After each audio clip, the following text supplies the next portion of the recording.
Personal insolvency ticking time bomb. The current personal insolvency numbers are at their lowest levels since 2017, with the numbers of bankruptcies declining since then, particularly since the onset of the pandemic. Bankruptcy numbers are at 50% of pre-pandemic levels.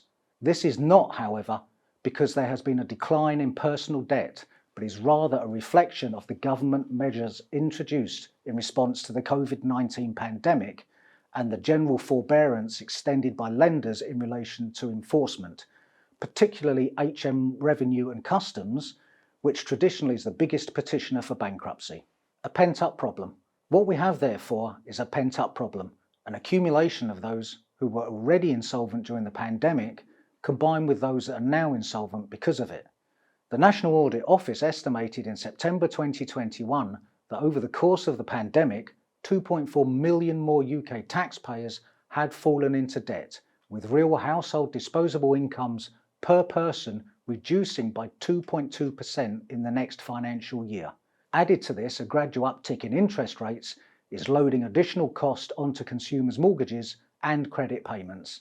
To exacerbate this, the restrictions on debt enforcement during the pandemic are now removed, leaving creditors able to petition for corporate wind-ups and potentially the bankruptcies of individual directors. Seeking help.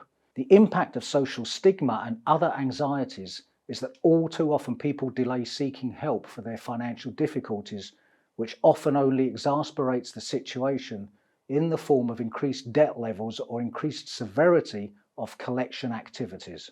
In reality, creditors are generally sympathetic towards debtors who want to pay but cannot, and seek a short respite or want to renegotiate terms. The issue is with those debtors who can pay but simply do not want to, as it may involve tough choices, such as downsizing or removing children from private education. Those debtors will eventually find themselves staring down the barrel of a bankruptcy petition. Yet sometimes, bankruptcy should be embraced rather than avoided.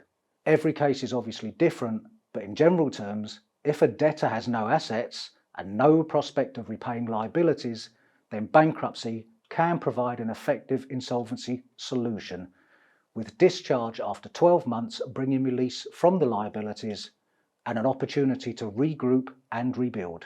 If you are carrying unsustainable levels of debt or being pursued for personal guarantees, please feel free to reach out to a member of the Middlebrooks team for help and advice.